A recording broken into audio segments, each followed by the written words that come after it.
A anatomia da esperança. A descoberta pela medicina moderna do poder da emoção no combate às doenças. Pelo Dr. Jerome Grupman. Tradução S. Duarte, editora objetiva, canal Le Conde. Caros ouvintes, caso gostem do que aqui é lido, por favor, adquiram o livro. E caso gostem do meu trabalho, venham auxiliá-lo. Centavos serão muito bem-vindos, seja via Pix, Apoia-se ou Vaquinha. Os links estão todos no descritivo. Também é possível comprar livros que chegaram até mim pela lista de desejos da Amazon. E também é possível tornar-se membro aqui do canal. Tornando-se um membro, você contribui para o crescimento deste canal também e desta comunidade. Há diversos valores e possibilidades, a começar por R$ 1,99 ao mês. Caso meu trabalho valha esse tanto, ou um pouco mais, basta procurar aí o Seja Membro e clicar e ver as possibilidades. Muito obrigada pela presença de todos. Eu gostaria de, mais uma vez, agradecer especialmente a minha tia Ana Lúcia, que me emprestou este livro, que agora lemos. E peço para que também, por favor, curtam, compartilhem, comentem, inscrevam-se no canal, caso já não tenham feito, porque tudo isso também faz muita diferença em termos de engajamento, disseminação do conteúdo, engajamento na plataforma. Mais uma vez, obrigada pela presença. Eu desejo a todos uma boa escuta. Capítulo 4. Passo a passo. Durante a década de 1980, a maior parte de meus pacientes morreu de suas enfermidades. Como hematologista-oncologista, além de cuidar de pessoas com leucemia, linfoma e câncer de mama, trabalhei numa clínica de AIDS. A infecção pelo HIV destrói rapidamente o sistema imunológico, tornando os doentes vulneráveis a infecções que ameaçam a vida, assim como a enfermidades malignas como o sarcoma de Kaposi. Pouco havia a fazer para inibir o HIV, ou deter as complicações fatais durante muito tempo. A sobrevida típica era de 1 ou 2 anos a partir do assalto inicial da AIDS com toda a sua virulência. Meu alívio era o laboratório. A ciência exige intensa concentração e dedicação intelectual. Ali, na calma e tranquilidade, decodificavam-se genes, analisavam-se proteínas e estudavam-se células em sua intrincada coreografia de crescimento e maturação. Eu me animava brevemente, imaginando que o que descobríssemos poderia algum dia aliviar um sofrimento que parecia irrefreável. Mas depois de poucas horas no laboratório, eu vestia a minha jaqueta branca e voltava à dura realidade das enfermarias. Era difícil conservar a esperança diante de tantas mortes. Depois, no início da década de 90, minha prática clínica começou a mudar de forma significativa. Os pacientes que sobreviviam eram muito mais numerosos do que os que morriam, e as palavras de Jorge sobre os novos conhecimentos da medicina que transformariam os milagres em lugar comum assumiram um tom de verdade. A cada avanço científico, a esperança se tornava mais acessível. As doenças cujos nomes leucemia, linfoma, AIDS representavam uma sentença de morte rápida e às vezes horrível para a maioria dos que as contraíam, iam cedendo diante de novos tratamentos. Descobriu-se que a leucemia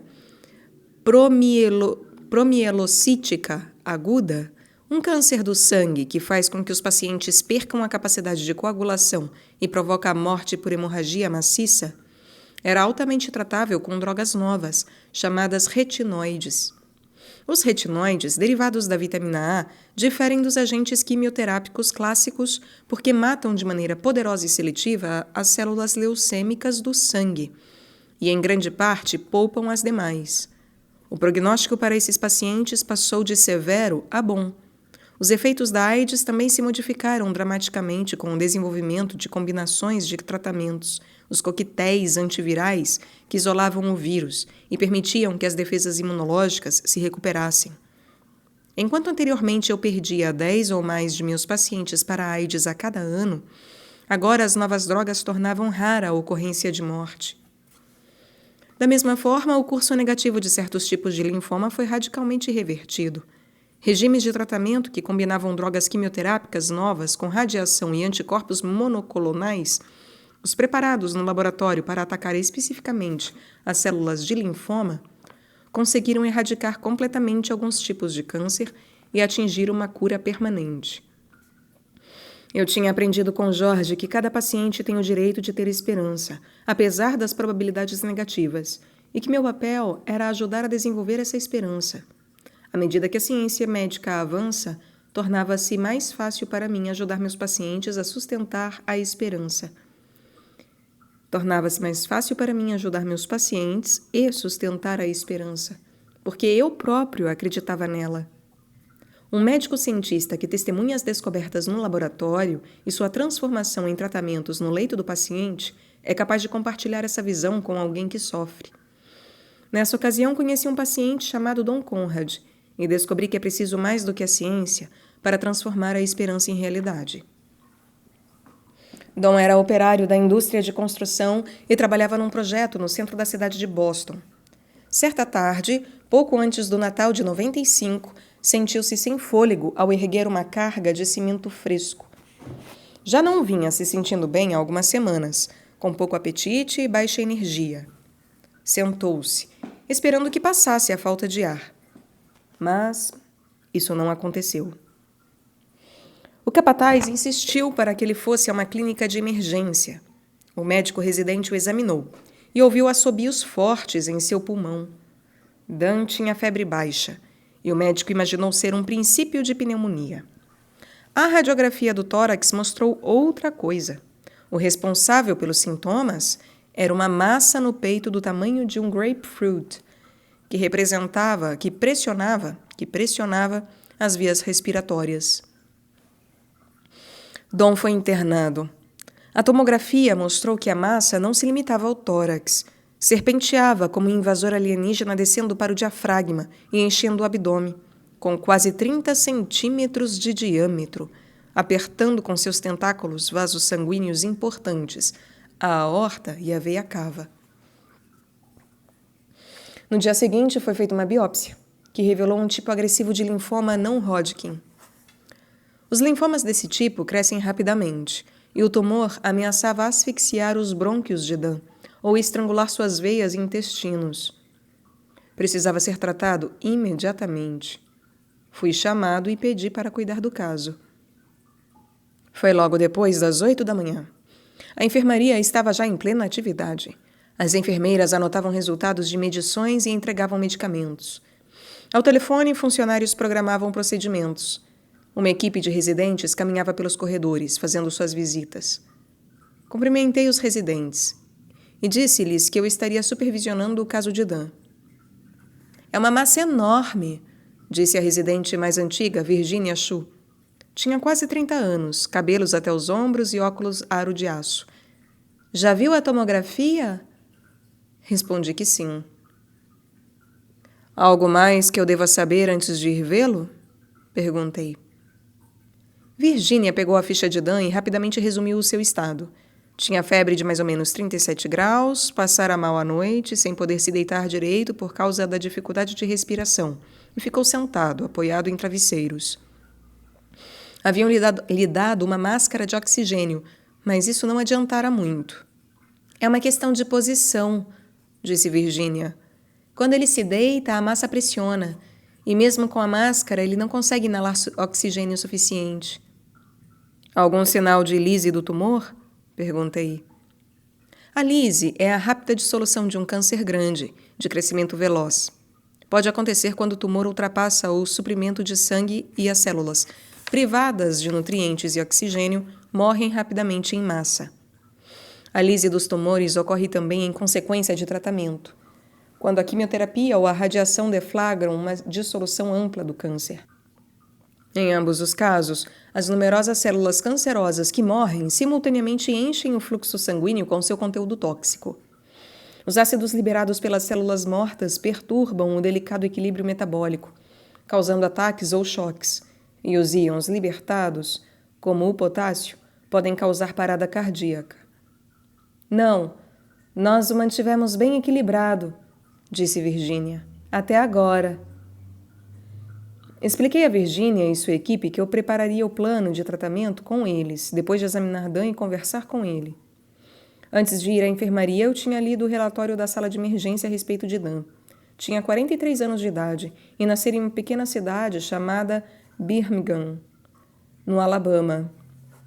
Não havia histórico familiar de câncer, nem fatores específicos de risco de linfoma, como trabalho com produtos químicos tóxicos ou com radiação, nem infecção por HIV. Aos 19 anos, havia se alistado no exército e fora mandado ao Vietnã. Durante o serviço militar, ao que se saiba, não estivera em contato com desfolhantes ou outras substâncias potencialmente carcinogênicas. Ao ter baixa do exército, viera para o norte e casara-se com Betsy McGrath, que era caixa num banco local. Não tinham filhos. Bati na porta do quarto dele. Entre, disse uma voz com sotaque do sul. Dan estava sentado na cama, vestindo uma bata azul clara do hospital. Tinha cabelos curtos, muito negros, barba já grisalha cortada rente e nariz largo e grosso, que parecia ter sido quebrado mais de uma vez. Na mão esquerda estava preso um tubo intravenoso. Notei 2 fotos com moldura na mesa de cabeceira. Uma era de um grupo de rapazes, militares uniformizados, de pé em volta de um jipe. A outra era de seu casamento, com Dan trajando smoking e Betsy um longo vestido. Baixa e cheinha, ela estava sentada ao lado da cama. Devia ter a idade de Dan e vestia calças compridas marrons e blusa clara, com os cabelos louros amarrados num coque. Tinha os olhos vermelhos. Bom dia, disse eu com voz firme. Sou o Dr. Grupman. Sou hematologista oncologista. Dan Conrad, doutor. Prazer em conhecê-lo. Dan estendeu a mão para cumprimentar. Notei que ele procurava apertar minha mão com força. Sou Betsy, mulher de Dan. Apertei a mão dela também. O que é um hematologista oncologista? Perguntou ela. Sou especialista em doenças do sangue e em câncer. Vou ficar supervisionando o caso do Sr. Conrad, agora e no futuro. Sou a pessoa que vai tratar de curá-lo. Eu falava com decisão proposital e suscitei intencionalmente a possibilidade de cura desde o início. Apesar do enorme tamanho do tumor e das suas características agressivas, era possível curá-lo. Paradoxalmente, os linfomas desse tipo são os mais sensíveis à quimioterapia. As drogas tóxicas agem contra células que se dividem e, portanto, quanto mais o tumor cresce, mais células são mortas. Os hematologistas e oncologistas ficam ansiosos para usar as novas terapias eficazes em pacientes como Dan. Mas o rosto dele não se iluminou com a minha bravata intencional. Gostaria de conhecer a sua história médica e depois examiná-lo, disse eu a Dan. A senhora nos dá licença? Perguntei a Betsy. Ela se curvou e beijou o marido nos lábios.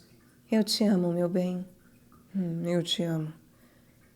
Pelo menos durante uma parte da entrevista médica, eu prefiro falar a sós com os pacientes, porque pode haver temas ou informações que eles prefiram mencionar reservadamente, e nesse caso, havia. Após confirmar o histórico anotado na ficha, perguntei-lhe sobre drogas. Fumei muita maconha lá, disse Dan apontando a foto dos amigos. E só Deus sabe que merda havia naquele troço. Perdoe meu palavreado, doutor. Não tem importância. Já ouvi essa palavra antes. Até já usei. Disse a ele que havia uma possibilidade, embora remota, de que a exposição a qualquer contaminante carcinogênico potencial, mesmo anos antes, pudesse ter deflagrado um linfoma no presente. Mas eu nunca me piquei. Eu tenho horror de agulhas. Não deixava que me espetassem, nem por amor, nem por dinheiro. Tinha tido gonorreia diversas vezes no Vietnã e sífilis uma vez. Eu era um gato de telhado naquele tempo, como a maioria do pessoal.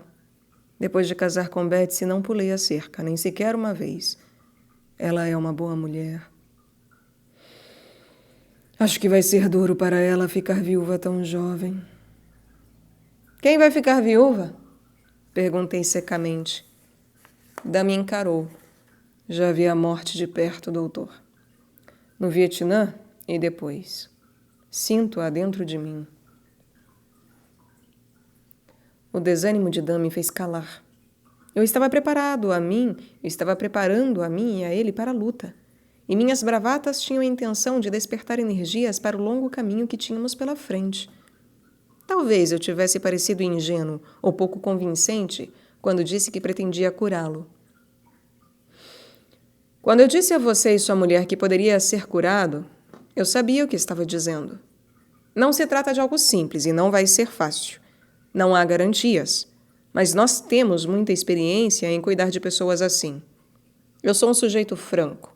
O que eu lhe disser, bom ou ruim, será a verdade. E a verdade é que, apesar do tamanho do tumor em seu corpo, há sim uma boa possibilidade de nos livrarmos dele, para sempre. Eu já tinha dito aquelas palavras antes, a fim de inspirar a confiança de que havia uma boa chance de vencer a luta. Em geral, essas palavras produziam uma tentativa de sorriso ou acalmavam os olhos ansiosos do paciente. Em seguida, ele perguntava detalhes, o plano do tratamento, quanto tempo levaria, quantas drogas seriam ministradas, quanto duraria a radiação, quais seriam os maiores riscos, ou exatamente quantas pessoas na mesma situação haviam sido curadas. E eu estava preparado para responder qualquer dessas perguntas. Mas o rosto de Dan permaneceu inescrutável. E ele nada disse. Comecei o exame físico. Havia uma tatuagem meio apagada em seu braço direito. Uma mulher de formas generosas, de maiô. Eu era jovem e idiota quando eu fiz isso, disse Dan. Todos éramos idiotas quando jovens. O que descobri no exame físico era o mesmo que os residentes tinham visto. Ouvi silvos em seu peito e apalpei uma massa dura no centro do abdômen. Mas igualmente assustadora era a sua fria falta de ânimo. Chamei Betsy Conrad de volta ao quarto. Ela sorriu nervosamente ao sentar-se no pé da cama do marido. Era o momento de resumir o plano de tratamento. Fiz uma pausa para organizar os pensamentos, sentindo-me um pouco desorientado pelo negativismo de Dan. A boa notícia é que esse tipo de linfoma que você tem é muito sensível ao tratamento. A quimioterapia e a radiação dão melhor resultado quando as células estão se dividindo ativamente, como é o seu caso. Temos drogas muito poderosas que, quando combinadas, atacam o câncer com muita eficácia. Vamos irradiar a massa no tórax para aliviar a pressão sobre as vias respiratórias. E acho que podemos pensar em acrescentar outro agente, ainda em estágio experimental. Chama-se anticorpo monoclonal, um tipo especial de anticorpo feito em laboratório que procura as células cancerosas. Funciona como uma bomba inteligente, atacando diretamente o tumor e, em geral, poupando as células saudáveis. Combinando o anticorpo com a quimioterapia e a radiação, esperamos aumentar a probabilidade de cura. Enquanto eu falava, observava os rostos deles. E de Betsy mostrava uma expectativa enlevada. Eu estava me aproximando dela, mas não de Dan. Sei que eu estou dizendo muitas coisas ao mesmo tempo e, logo em seguida, ao diagnóstico. Vamos parar um pouco e conversar sobre o que eu já disse, antes que eu continue. Betsy olhou para Dan. Este se manteve em silêncio. Não se pode simplesmente extirpá-lo? Perguntou Betsy. Infelizmente, isso não é possível com esse tipo de tumor. Nesse caso, a massa está envolta em estruturas vitais, como vasos sanguíneos principais e brônquios, as vias respiratórias. Seria muito arriscado tentar remover até mesmo uma parte. Voltei-me novamente para Dan. Ninguém quer ter um problema igual a esse, mas já que aconteceu, é melhor que tenha aparecido agora. Há 10 anos não tínhamos as drogas que temos hoje. Não tínhamos terapia de apoio que reduzem muitos dos efeitos colaterais da quimioterapia, os efeitos colaterais da quimioterapia, e não tínhamos o anticorpo monoclonal. Você foi soldado. Sabe o que é preciso fazer para vencer. Finalmente, temos conosco a munição adequada. Fez Dan sem muita convicção. Fiquei pensando se a sugestão de um tratamento experimental o teria preocupado. Está preocupado com o anticorpo? Já foi testado literalmente em centenas de pacientes e é seguro. O único efeito colateral principal é uma reação alérgica. Vamos dando aos poucos, junto com os outros medicamentos, a fim de prevenir essa reação, hein? Não quero que você pense que queremos transformá-lo em cobaia. Eu não estou preocupado com isso. Vou trazer um formulário de consentimento para que você e Betsy leiam. Ele descreve o anticorpo experimental, os motivos de usá-lo e todos os efeitos colaterais potenciais. Mais tarde, quando eu voltar, vamos lê-lo juntos, hein? E vocês poderão tomar a decisão de utilizá-lo ou não. Se não quiserem, tudo bem. Faremos somente a quimioterapia e a radiação. Em seguida, eu passei a falar das 4 drogas, acentuando o fato de haverem sido escolhidas após décadas de estudos, que mostraram ser elas a melhor combinação. Os principais riscos eram a infecção e o sangramento. Depois levantei o tema da lise do tumor e do que faríamos para impedi-la. Outra vez, temos muita experiência com linfomas igual ao seu. Deixei o casal Conrad e fui encontrar os residentes. Descrevi a estratégia do tratamento intensivo com a combinação de quimioterapia, radiação e anticorpo monoclonal.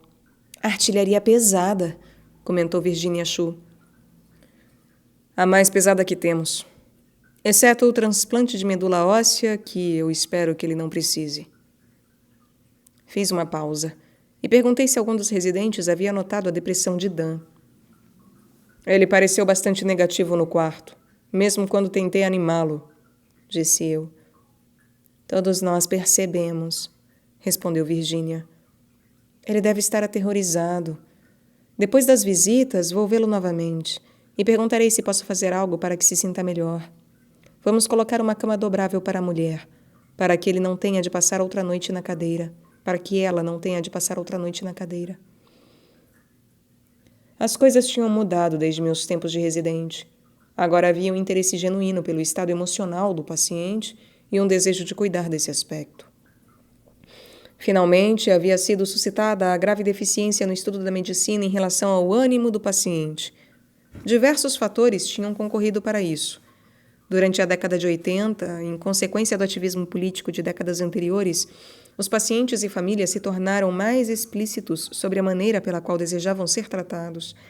Em parte, queriam ser informados em detalhes sobre a doença e seu tratamento, o que anteriormente era informação privada dos médicos. De posse dos dados, o paciente e a família podiam tomar decisões com mais facilidade. Isso se denominava dar autoridade aos pacientes, e junto com a exigência de informações médicas veio a ideia de que a alma dos que sofriam estava sendo descurada. A pressão sobre o meio médico para que se tratasse da dimensão espiritual da doença não vinha somente dos pacientes. Os médicos enfrentavam a crescente competição de curandeiros alternativos, aos quais se dirigiam os pacientes, os doentes. Esses praticantes de tratamentos não ocidentais fizeram com que os médicos passassem à defensiva. Além de ervas, acupuntura e meditação, receitadas por muitos desses alternativos, havia o tempo que eles passavam em companhia dos pacientes, fazendo indagações profundas sobre o seu estado emocional.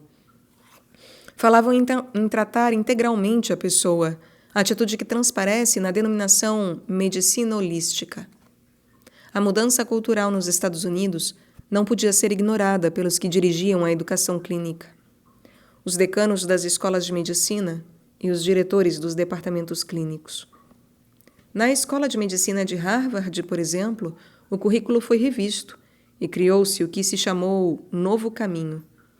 Este realçava a experiência do paciente em relação à doença, e não apenas a biologia da doença.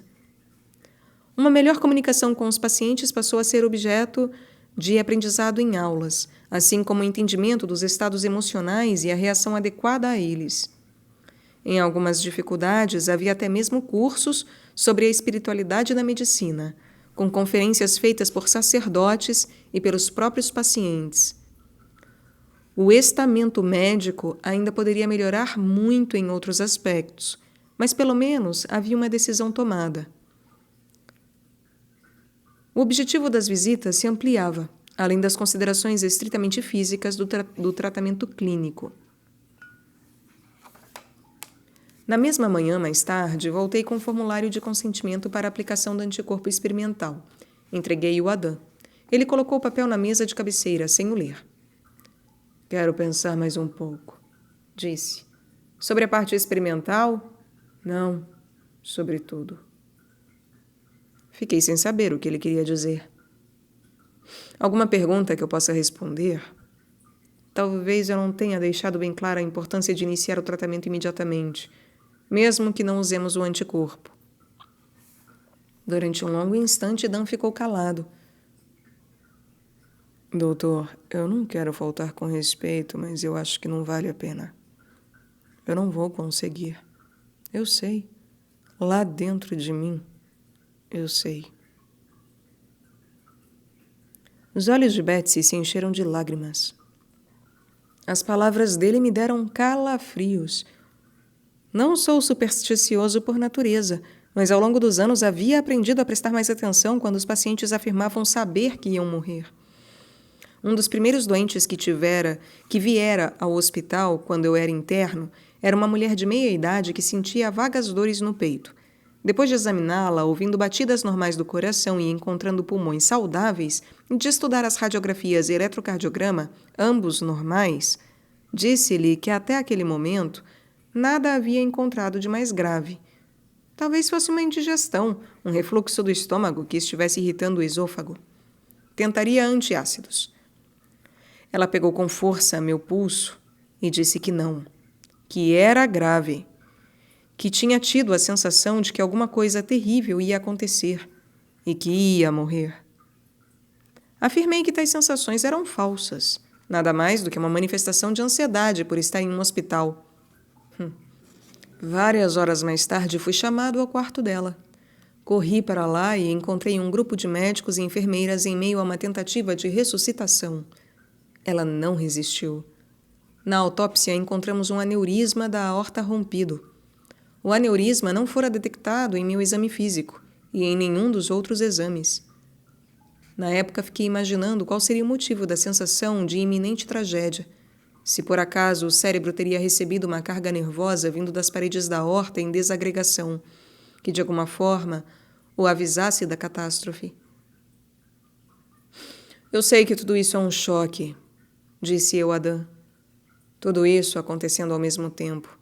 Saber que você tem um linfoma e precisa de tratamento urgente.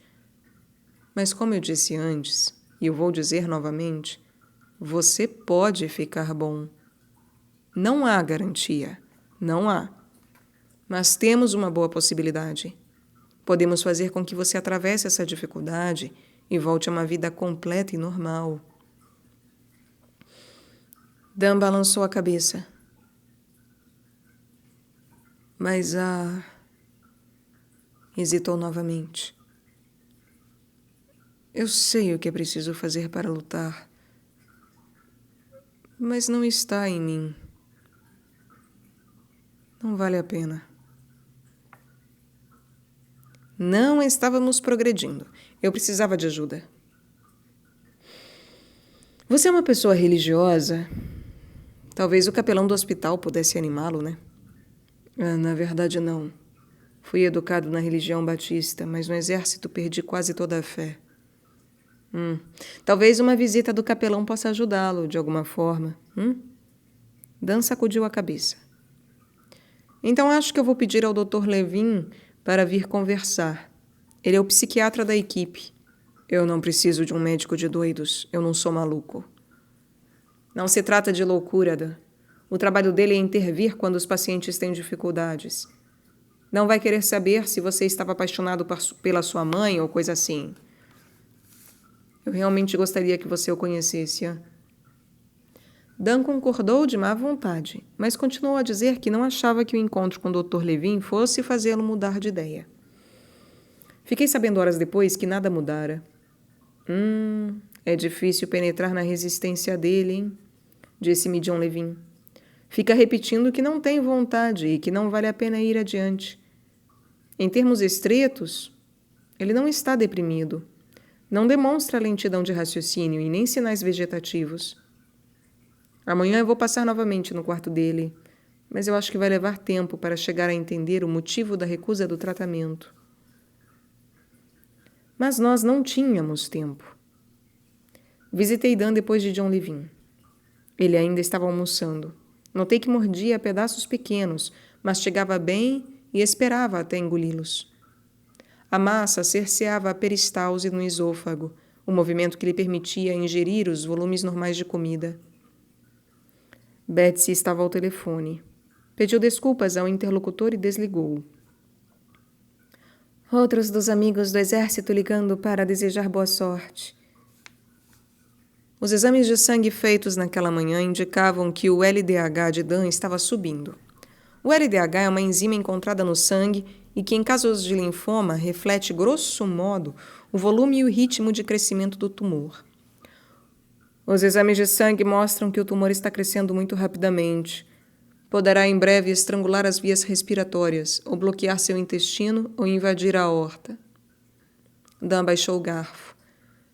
Doutor, eu não sou do tipo que se assusta e muda de ideia. Eu agradeço as suas boas intenções. Agradeço de verdade. Mas nada do que o senhor disser vai me abalar. Betsy o olhou tristemente e voltou-se para mim. Ele é muito teimoso, doutor. Pior que uma mula. Passei o dia tentando convencê-lo. Ele nem quis ler o formulário que o senhor trouxe sobre o anticorpo. E começou a soluçar e pegou lenços de papel na bolsa. Eu fiquei sem saber o que fazer. Havia uma boa possibilidade de erradicar o câncer dele. A cura dos linfomas não-Hodgkin era um dos grandes triunfos da oncologia moderna. As chances de Dan eram de meio a meio. Quando eu comecei o curso de medicina, a possibilidade de êxito era nula. Tentei incutir-lhe a esperança, acentuando que possuíamos o que era necessário para vencer a doença e que ele estava se rendendo antes de lutar. Desde o tempo de Esther Weinberg, eu havia encontrado poucos pacientes que inicialmente declinavam o tratamento. Em todos os casos, havia um motivo declarado. Alguns pacientes mais idosos achavam que o tempo a ser ganho seria anulado pela diminuição da qualidade de vida após a terapia, e por isso optavam por um tratamento menos invasivo ou esperavam até que a doença trouxesse sintomas que exigissem paliativos locais. Essas escolhas faziam sentido, e eu concordava com elas. Outros pacientes tinham dificuldade em assimilar as informações que eu lhes dava, em decorrência do medo. Para esses, eu precisava explicar com mais clareza, ou pedir a um membro da família ou um amigo que reforçasse o que eu tinha dito. Também havia pessoas que se consideravam não merecedoras de esperança, como Esther. Eu não percebia qual era o motivo de Dan, embora achasse que poderia surgir em alguma conversa com John Levin. Sem ter certeza do que mais poderia dizer para convencer Dan da necessidade de iniciar a terapia, reiterei minhas razões com mais energia. Eu quero ter certeza de que você compreende o que eu estou recomendando. Precisamos começar imediatamente a quimioterapia, o uso das 4 drogas combinadas, a radiação e, se você concordar, o anticorpo experimental. Vamos seguir o tratamento até atingirmos o que chamamos de melhora completa, isto é, a ausência de um linfoma detectável. Se não desaparecer completamente com essas 4 drogas, temos outras para prosseguir, também usadas em combinação. E se por algum motivo houver um linfoma residual após as drogas de segunda linha, faríamos um transplante de medula óssea. Esperamos que isso não seja necessário, mas fica na reserva. Nós podemos curar você, Dan. Betsy assentiu com a cabeça, mas Dan ficou impassível. Continuei. Outra vez, pense nisso como uma batalha, na qual você entra apoiado pela força aérea e pela artilharia. Desde o começo você ataca com todo o seu poderio e o inimigo recua. Se isso funcionar, faz-se depois uma varredura do local, capturando ou eliminando quaisquer bolsões de resistência. Mas se o inimigo se entrincheirar profundamente, é preciso usar armamento mais poderoso. Em todos os momentos nós estaremos aqui para levar você ao objetivo e lutaremos como loucos para que você volte com saúde e em segurança. Quando terminei, Dan repetiu que a sua decisão estava tomada. John Levin visitou-o antes do jantar. Passou quase 1 hora com ele, insistindo constantemente, procurando alguma abertura para entender por que motivo ele recusava todas as possibilidades de sobrevivência. Mas, novamente, saiu de mãos abanando. Voltou não muito depois. Virginia Chu, a residente, me avisou de que o nível de oxigênio de Dan estava caindo. Ela aumentara o ritmo do fluxo, mas o nível quase não subiu. Dan estava entrando em fadiga. À medida que se cansava, o esforço para respirar aumentava e poderia ser preciso colocá-lo em um respirador artificial. Normalmente, eu já teria conseguido uma autorização para término de vida. Em geral, o debate para isso acontecia em seguida a um tratamento forçado. Os portadores de linfomas de crescimento rápido recebiam apoio de todas as medidas possíveis e, se necessário, eram colocados no respirador, pois havia uma possibilidade de cura. Somente no caso de algum acontecimento irreversível, como uma hemorragia no cérebro que causasse morte cerebral, é que interromperíamos o tratamento intensivo.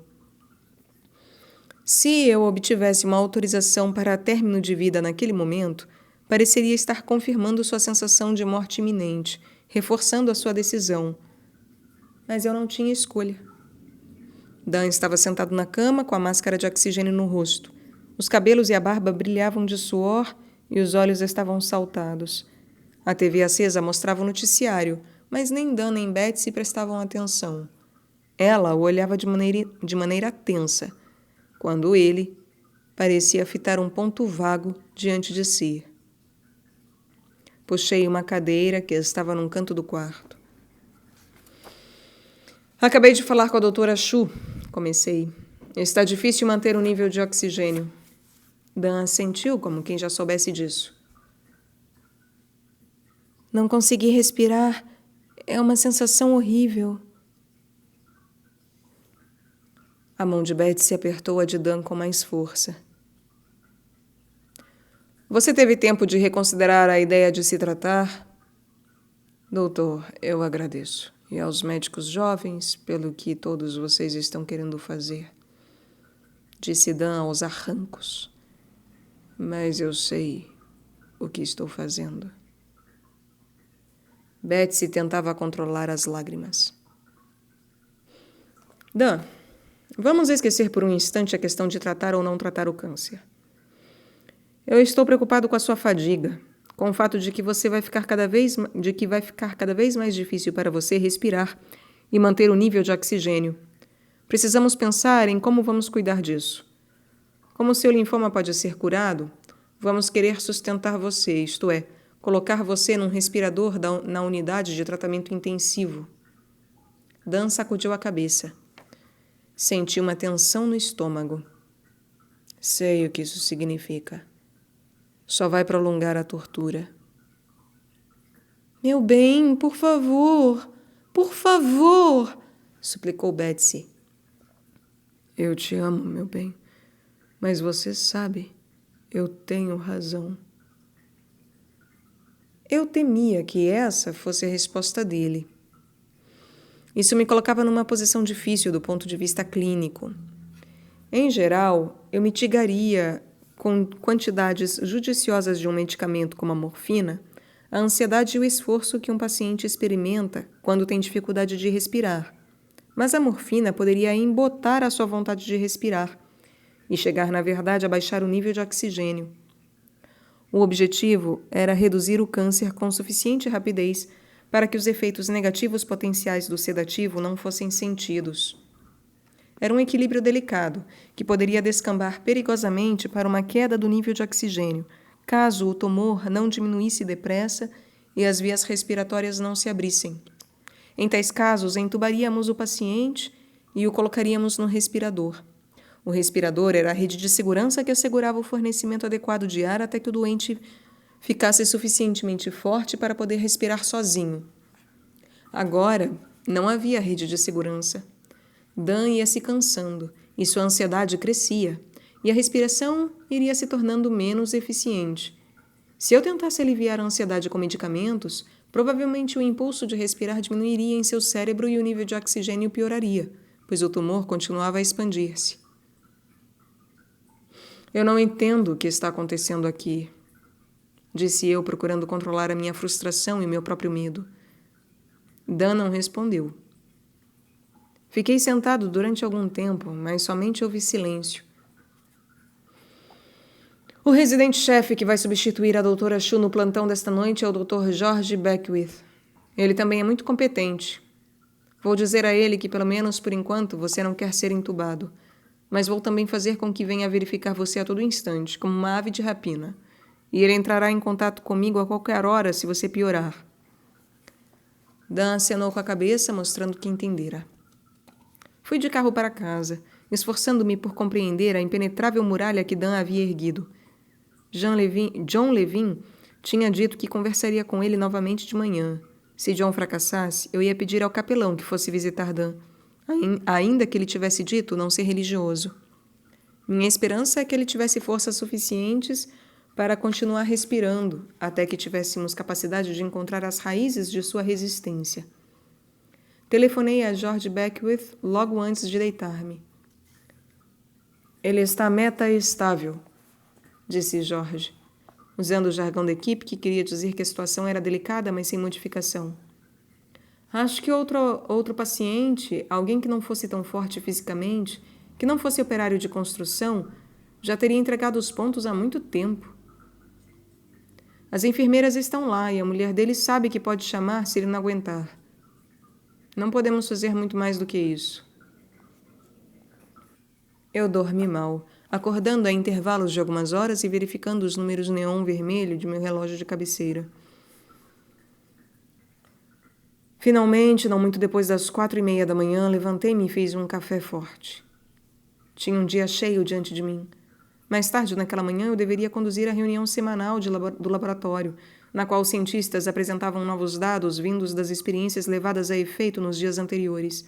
Isso exigia concentração total, pois era fácil gerar estruturas artificiais nas experiências. Os menores detalhes poderiam ser enganosos e fornecer informações equivocadas. As reuniões eram dinâmicas e muito interativas. Os pesquisadores aprendiam a ser diretos e inquisitivamente críticos, provocando de todas as formas os cientistas que apresentavam dados, a fim de ter certeza de que estes eram sólidos e que se poderia ter uma base firme para as experiências seguintes. Não havia argumentos hierárquicos e nenhuma aceitação automática de afirmações feitas pelos membros mais antigos do grupo, inclusive eu. Ao apresentar as minhas ideias e dados, eu era insistentemente desafiado. Minhas premissas eram questionadas e minhas conclusões dissecadas. Era a única maneira de chegar à verdade. Eu me preocupava com a possibilidade de ficar disperso e ter a atenção desviada pelo que estava acontecendo a Dan Conrad. Em algum lugar estava oculta a razão da sua desesperança, mas todos os meus esforços para encontrá-la tinham sido em vão. E ao contrário do laboratório, onde quando uma experiência fracassa nós simplesmente a refazíamos com mais cuidado, acrescentando as críticas construtivas dos colegas cientistas, no leito de hospital, às vezes não havia uma segunda oportunidade. Pouco depois que as crianças partiram no ônibus escolar, meu bip soou. Eu estava sendo chamado na enfermaria de Dan. Doutora Shu, respondeu uma voz quando telefonei. Virginia, é o Dr. Grupman. Ótimo. Acabei de falar com a Sra. Conrad. Acho que descobri por que ele tem recusado o tratamento. Meu pulso se acelerou enquanto Virginia Shu resumia a história. Minutos antes, Betsy havia recebido mais um telefonema de um dos amigos de Dan do tempo de guerra. Dan não conseguira conversar devido à falta de ar e dissera isso ao interlocutor. O amigo dele disse à Sra. Conrad que a situação de Dan era exatamente igual à de outro veterano do mesmo pelotão, relatou Virginia. Betsy ficou sabendo que, não muito depois do fim da guerra, um dos amigos íntimos de Dan havia contraído câncer. A pessoa ao telefone não disse qual o tipo de câncer, mas Dan havia ficado em vigília à cabeceira dele desde o momento em que o amigo entrou no hospital e tinha acompanhado as múltiplas complicações da permanência na UTI até que o homem morreu. Respondi que estava a caminho e que ela me encontrasse no andar para conversarmos com o casal Conrad. Enquanto ligava o carro, pensei em todas as metáforas de guerra que havia usado com Dan. Elas pareciam haver saído pela culatra, reforçando as suas lembranças bloqueadoras. Eu não havia entendido Dan como uma pessoa, não havia penetrado profundamente nos detalhes da vida dele.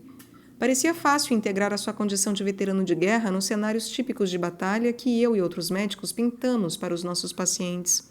Mas em vez de ver-se como um guerreiro vitorioso, ele deve ter se considerado como carne de canhão, como fora o caso do amigo.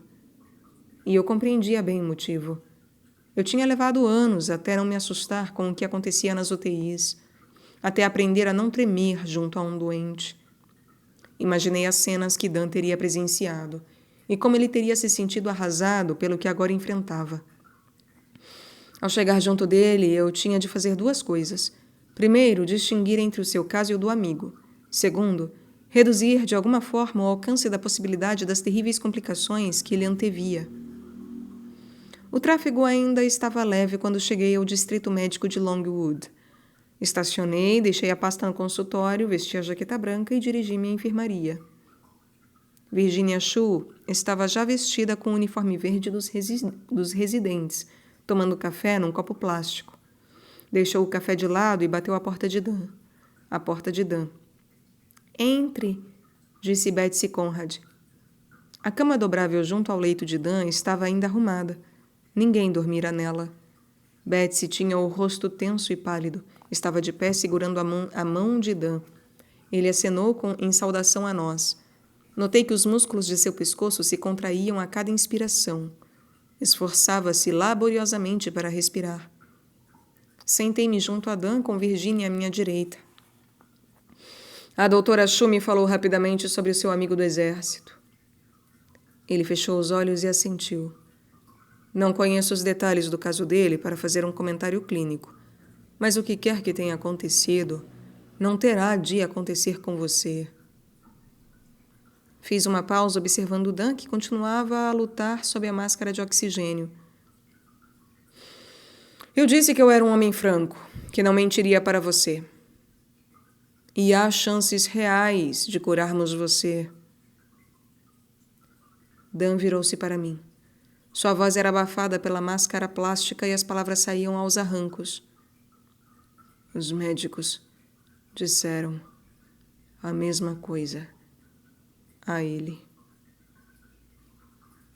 Talvez estivessem dizendo a verdade e houvesse uma possibilidade real de cura. E talvez não.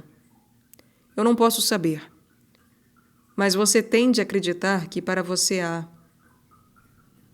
Dan continuava a respirar com esforço. Ele viu tudo. Primeiro os efeitos da quimioterapia, depois o amigo dele teve pneumonia. Puseram-no na UTI e ele começou a sangrar, entrou em choque. Deram toda sorte de drogas, antibióticos e transfusões. Levou mais de 1 semana, dia e noite. Isso foi antes de nos casarmos. Tom Kane. Era este aqui. Betsy apontou para um soldado ao lado do seu marido na fotografia. Era bem mais alto do que Dan. Estava de óculos escuros e tinha um sorriso largo. Lamento o que aconteceu a seu amigo, disse eu. Vieram-me à mente as terríveis imagens da hemorragia, da sepse e do choque, que não podiam ser apagadas dos olhos de Dan. Pensei em pacientes como George Griffin, que havia encontrado e mantido a esperança com riscos muito maiores do que os de Dan, e em Esther Weinberg, que não conseguira fazer o mesmo. No cerne da experiência deles estava a sensação de controlar forças externas ou estar à mercê delas. Vamos dar um passo de cada vez. Olha, você não é obrigado a assumir nenhum compromisso além do primeiro passo. O tratamento é um trem que pode ser detido a qualquer momento. E você será o chefe, hein? Você tomará as decisões. Pode ser que eu não concorde com a sua decisão, mas eu não me zangarei com você. E nenhum de nós o abandonará. Agora eu compreendo por que motivo você achou que não seria capaz. E por que achou que seria inútil. Mas você é capaz. Eu vejo isso em você. Vamos fazer então um trato, hein? Com Betsy e a doutora Shu por testemunhas. Vamos começar a terapia, a primeira bateria de quimioterapia e radiação. Podemos usar o anticorpo ou não, você resolverá. E se quiser parar depois desse tratamento inicial, nós pararemos. Se quiser continuar, continuaremos. Você será o chefe, sempre. Por favor, Dan, disse Betsy. Os ombros do doente se relaxaram, e ele estendeu a mão para pegar um lenço a fim de enxugar um fio de suor que escorria do seu rosto. Notei que a mão tremia. Ok, disse ele. Anotei as instruções na ficha de Dan. Ele assinalou o consentimento para o uso do anticorpo monoclonal. Mandei que fosse lido em voz alta e depois perguntei se ele e Betsy tinham alguma pergunta a fazer. Disseram que não. Agora vamos engrenar, disse eu a Virginia Shu. O rosto dela se animou. Vou monitorá-lo constantemente para ver se há síndrome de Lise do tumor. E, naturalmente, verificar o nível de oxigênio. Os encarregados da radiação já sabem do caso dele. Vai precisar de uma boa dose e antieméticos. Do jeito que está a respiração, um vômito pode ser fatal.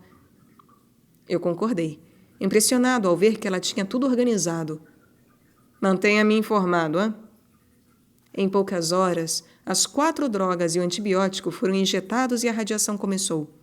Dan sentiu náuseas intensas, mas não vomitou. A equipe pulmonar foi alertada para a possibilidade de que ele precisasse ser entubado e removido para a UTI. No fim da tarde, os exames de sangue revelaram uma queda no bicarbonato sérico e uma tendência à subida do potássio, sinais de Lise. Virginia Shu e a equipe médica ministraram regularmente bicarbonato de sódio e soro fisiológico, verificando o pH do sangue para mantê-lo dentro dos limites. O eletrocardiograma não mostrou modificação no ritmo cardíaco. Estou saindo do meu plantão, disse Virginia quando estávamos juntos no corredor. Agradeci a sua excelente atuação. Outro residente-chefe tomaria o lugar dela para o plantão seguinte e eu pedi que ele me informasse sempre que necessário. Entrei para dar boa noite ao casal Conrad. O rosto de Dan estava avermelhado e ele suava profusamente.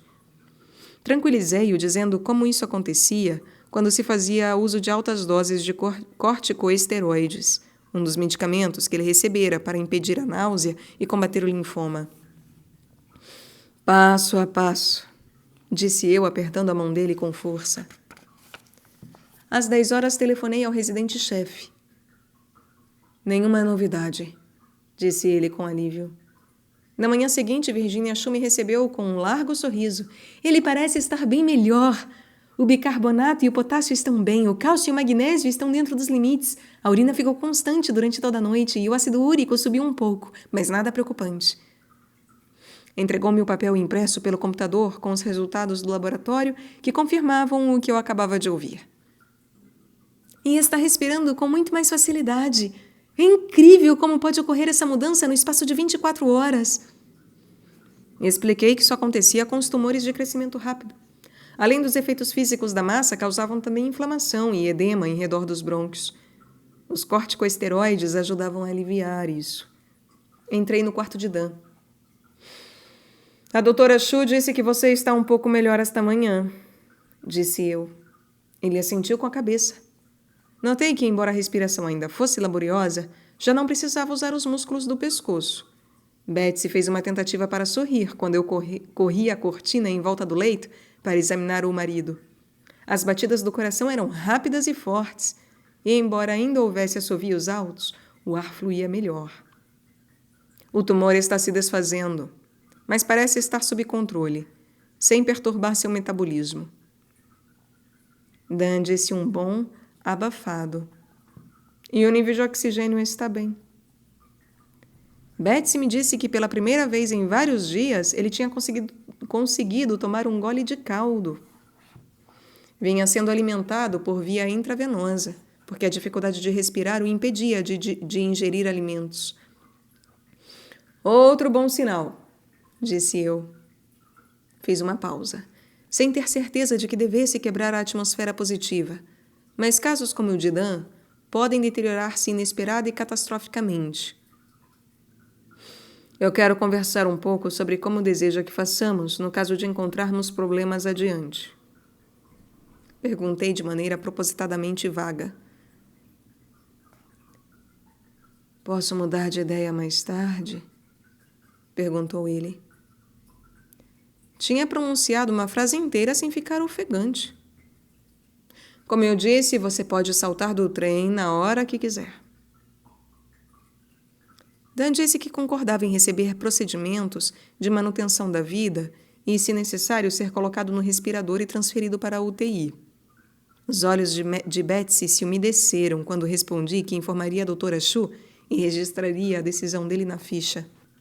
Uma semana depois do início do tratamento, a febre subiu para 39 graus. Tínhamos ministrado GCSF, a proteína que aumenta o número de glóbulos brancos, prevendo a toxicidade da quimioterapia na medula dele.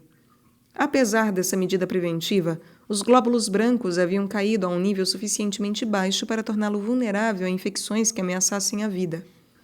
Eu bem disse, foram as palavras de Dan. Ele tremia por causa da febre e uma enfermeira procurava baixá-la aplicando-lhe uma esponja.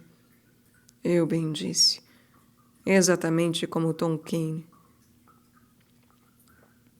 Impressionei-me pela rapidez com que Dan voltara ao desânimo. Era difícil prever todas as complicações que poderiam ocorrer, e muitas se assimilariam às que tinham acontecido a seu amigo. Temi que quisesse parar a terapia prematuramente. Cada pessoa é diferente, Dan. Você é Dan Conrad e não Tom Kane. O linfoma não é câncer de pulmão. Lembre-se sempre disso, hein? Apesar das dificuldades, o fato é que você pode ficar bom. Vamos tratar essa possível infecção com antibióticos de espectro amplo e vamos sustentar até você recuperar os glóbulos brancos. Eu fiz uma pausa. Os olhos de Dan denotavam profunda dúvida. Passo a passo, Dan. Demos o primeiro passo e o tumor está encolhendo. Este é o segundo passo. Fazer você superar isso. Você é capaz. Eu quero que vá para a UTI. A esponja fria da enfermeira o fazia bater os dentes. Dan assentiu com a cabeça, que também tremia, o que eu tomei como uma afirmativa. Isolamos uma bactéria gram-negativa nas hemoculturas, a qual habitualmente produz infecções nas pessoas com baixa imunidade. Mas como essas bactérias em geral provêm dos intestinos, no caso de Dan, fiquei preocupado com a possibilidade de que os tentáculos do linfoma em seu abdômen, desfazendo-se com o tratamento, pudessem erodir as paredes intestinais. Se o intestino fosse perfurado, poderia ocorrer uma peritonite e choque. Na manhã seguinte, Dan se queixou de dores no abdômen ao residente da UTI, dizendo que parecia uma faca que o cortasse por dentro. Já fui cortado antes. E é isso que parece. Um cirurgião foi chamado e pediu-se uma tomografia. Acho que temos de explorá-lo, disse o cirurgião a mim. Não vejo nada definitivo, mas se esperarmos que algo se declare, talvez seja tarde demais. Fui encontrar Dan e Betsy na UTI. Ele tinha recebido algumas doses baixas de morfina, mas era possível ver em seu rosto que ainda lutava para suportar a dor. Eu sei que você está realmente se sentindo mal, disse eu. Segurei a mão de Dan, ele fechou os olhos, sem nada dizer. E é difícil saber como vai terminar. Mas nada aconteceu que não possamos tratar. Eu sei o que eu estou dizendo. O cirurgião disse que talvez tenham que tirar uma parte do intestino, disse Betsy. É verdade. Não sabemos exatamente por que motivo ele está sentindo tanta dor. O linfoma está cedendo. Sabemos disso pelas tomografias. Está encolhendo. À medida que encolhe, pode causar dano às estruturas normais. Pode haver penetrado em algum órgão, como os intestinos, ou na parede de algum vaso sanguíneo. Mas o tratamento está funcionando. Progredimos muito com o tumor no tórax, disse eu a Dan. Eu sei disso, falou ele com a voz fraca. Eu posso sentir. A minha respiração está mais fácil. O residente disse que já não preciso de tanto oxigênio vindo pela máscara. E você se sentirá muito melhor quando tratarmos do que quer que esteja acontecendo no abdômen. A cirurgia propriamente dita não é nenhum piquenique, com a anestesia geral e a recuperação da operação. Mas nós devemos continuar saindo do atoleiro. Eu já estive lá antes, disse Dom com um leve sorriso. Já estive enterrado na lama. Ele tinha dado o primeiro passo, com as drogas e radiação. Esse era o mais difícil. O segundo era mais difícil. A operação durou quase 6 horas. O cirurgião encontrou o que se chama um intestino isquêmico, isto é, que uma das artérias que irrigavam o segmento do intestino estava obstruída por um coágulo devido a um grosso tentáculo do linfoma enrolado nela. Se aquele segmento do intestino não fosse removido, morreria. E, ao morrer, seria perfurado, libertando no interior do abdômen as bactérias nele contidas. Dan teria entrado em choque e provavelmente morreria em consequência disso. Tivemos sorte, porque a cirurgia foi feita quando os resultados dos hemogramas de Dan eram crescentes. Ele teve uma febre pós-operatória, coisa esperada, mas as culturas feitas com sangue, urina e esputo deram resultados negativos quanto a bactérias. O melhor seria deixá-lo quieto durante mais uma semana para que a ferida cicatrize, disse o cirurgião. Estávamos debatendo a necessidade de prosseguir a quimioterapia. As drogas agiam depressa contra células que se dividiam com rapidez. A fim de cicatrizar uma ferida, as células crescem mais velozmente do que de costume, formando uma ponte e preparando a cicatriz. A quimioterapia poderia afetar também essas células, provocando uma ruptura do intestino reconstituído, na linha da sutura. É uma decisão difícil, disse eu aos residentes da UTI. Se esperarmos demais, o linfoma pode recomeçar a crescer e ficar fora de controle. Se tratarmos cedo demais, o Sr. Conrad voltará à sala de operações com o intestino rompido, causando peritonite. Expliquei isso a Dan e Betsy.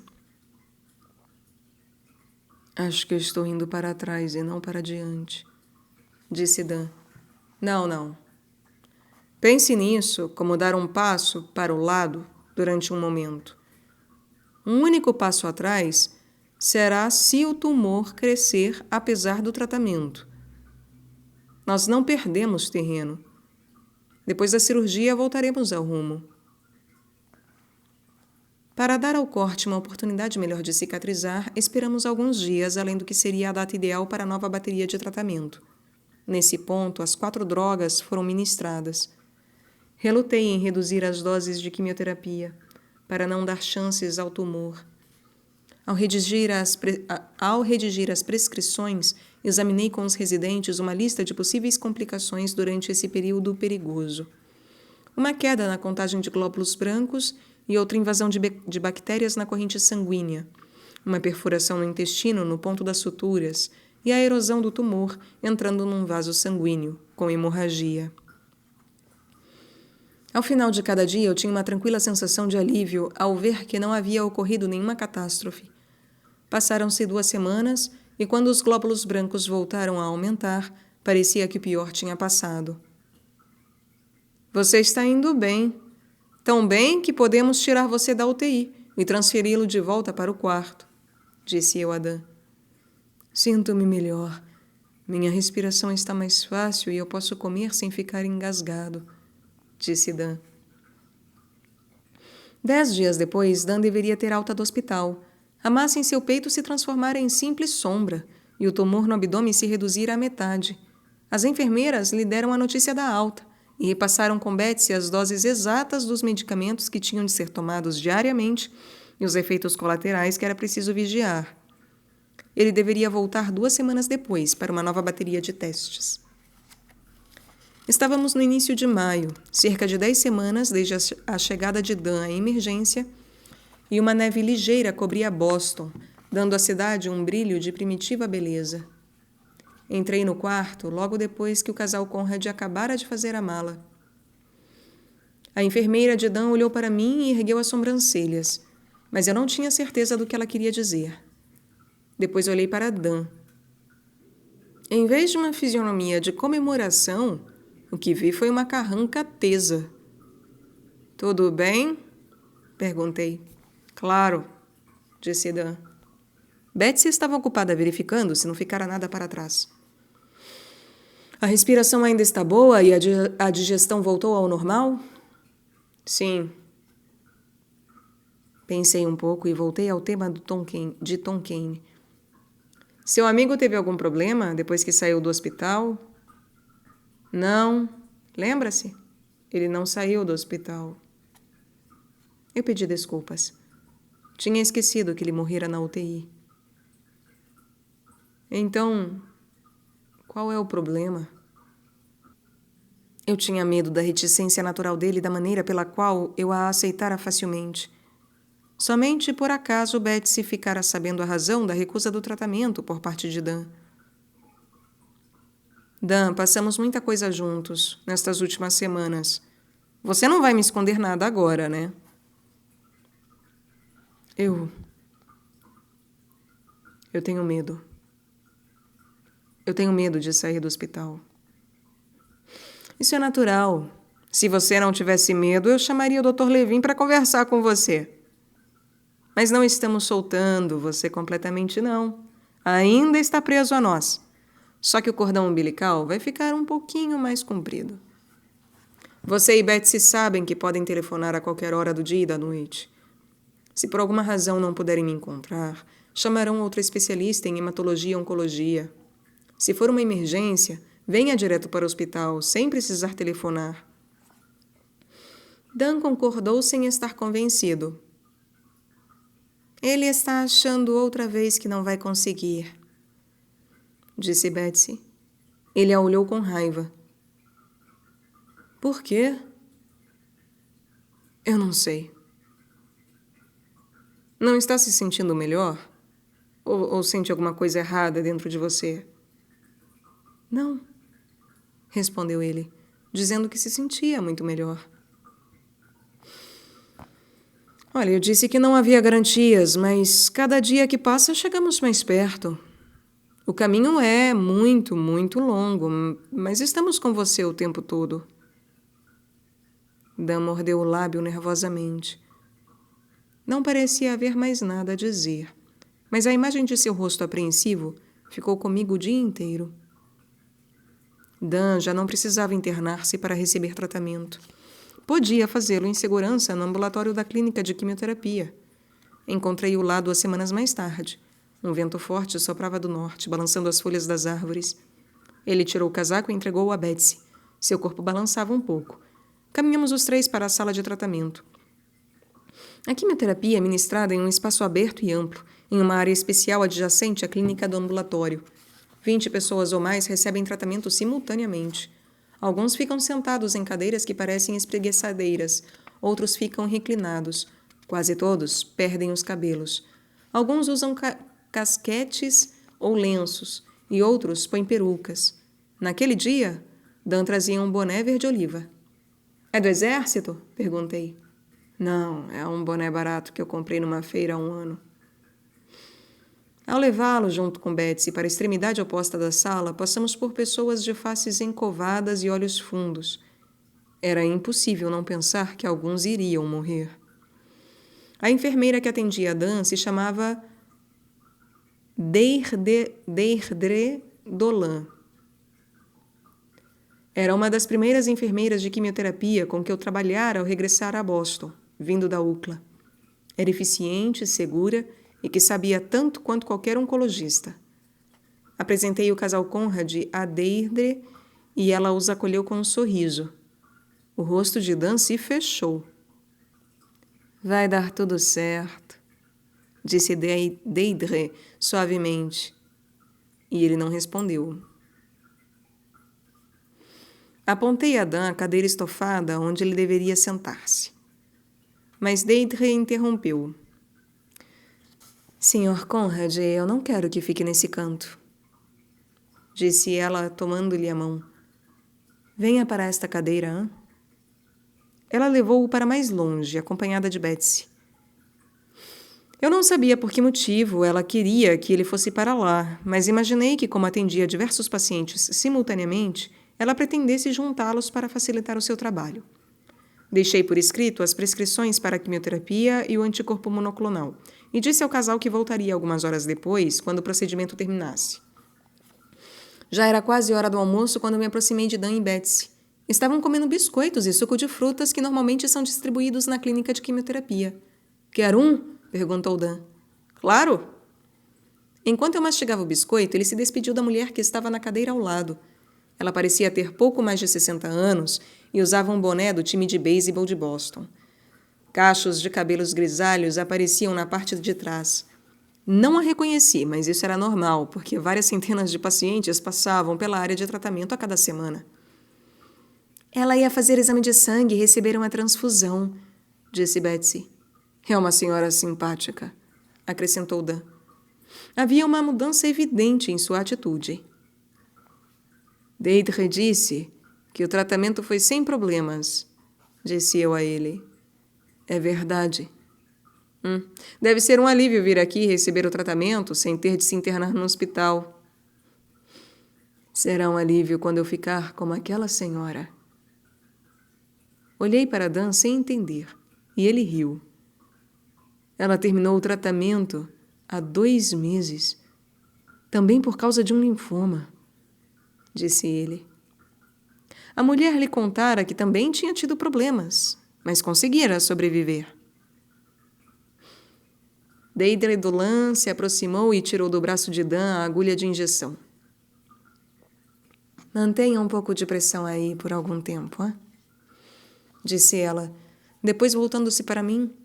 O senhor não conhece Dr. Heisenberg? Sacudi a cabeça. Ela é cliente do Dr. Denucci. Também estava na lista do anticorpo. Percebi o brilho nos olhos de Deidre. Dan completou sua bateria de tratamento e as únicas complicações foram fadiga moderada e anemia.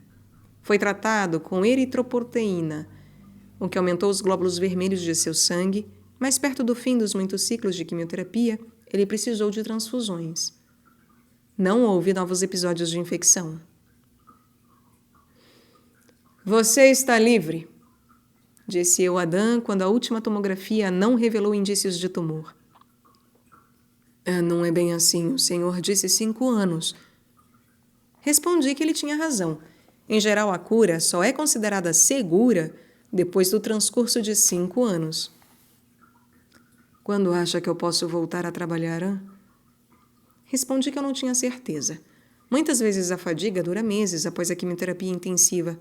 Era importante que ele se recuperasse bem, alimentando-se e começando a fazer exercícios. Eu o receberia mensalmente em consulta durante 1 ano para vigiar o seu progresso. E em seguida as visitas ficariam mais espaçadas.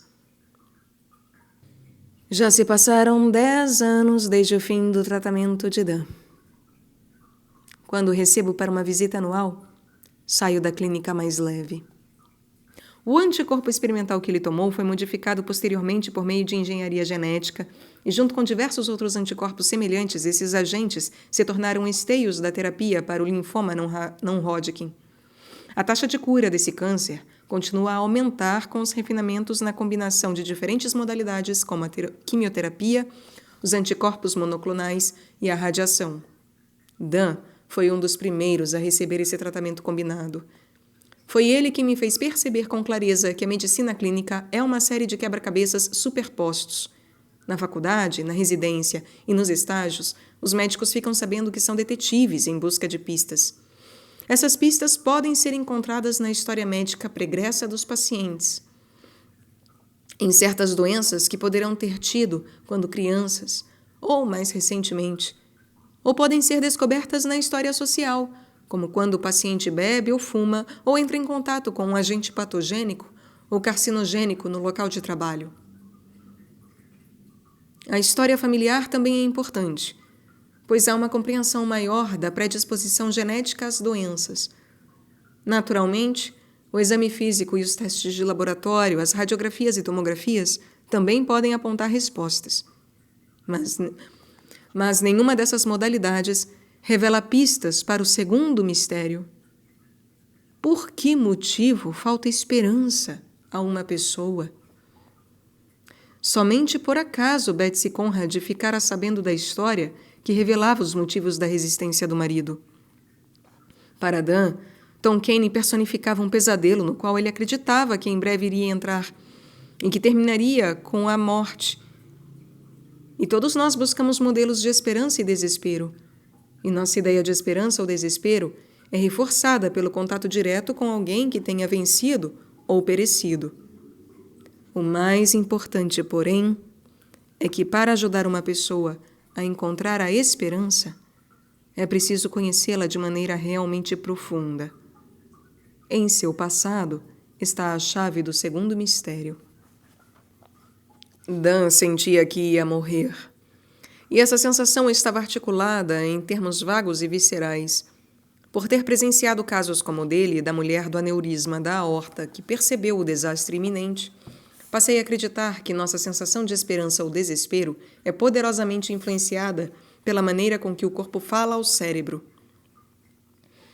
Suspeito que a sensação de crescente asfixia de Dan, o aumento da pressão em seu esôfago e intestinos, a pressão do fluxo sanguíneo na aorta e na veia cava, tudo isso era subconscientemente percebido no cérebro e traduzido em uma prefiguração da morte. O cérebro processara corretamente aquelas informações recebidas. Sem as terapias que tinham sido desenvolvidas ao longo de décadas, aquele câncer teria sido fatal. A esperança, portanto, não é construída somente a partir de uma deliberação racional, vinda de uma ponderação consciente da informação. Surge também como um amálgama de pensamento e sensação, as sensações criadas em parte pelo produto neural dos órgãos e tecidos. Construí assim a hipótese de que se tornou mais fácil para Dan afirmar a esperança após algumas horas de tratamento, porque suas funções vitais essenciais, respiração, digestão e circulação, experimentaram melhora. Houve uma mudança das mensagens nas profundezas do seu cérebro, que passou a receber sinais de melhoria da saúde e não de morte próxima. O constante progresso na limpeza de seus pulmões, vasos e intestinos nutriu a sua esperança. Pode-se imaginar a esperança como um efeito dominó, uma reação em cadeia, com cada incremento tornando o outro mais factível. A conhecida frase poética "flores da esperança" traduz esse processo catalítico. E o crescimento da esperança não é estritamente linear, sempre em expansão. Há momentos de temor e dúvida que podem desinflá-lo, como ocorreu com Dan quando Dan saiu do hospital e entrou na clínica de quimioterapia. Deidre Dollum, a enfermeira de oncologia, sabia que eram necessárias mais que palavras. Colocou Dan de propósito junto de Dot Reichberg. E, ao fazê-lo, ofereceu-lhe um modelo de esperança para combater seu desespero. Dori era a prova viva da possibilidade de cura. E seu rosto finalmente substituiu o de Tom Kane na mente de Dan.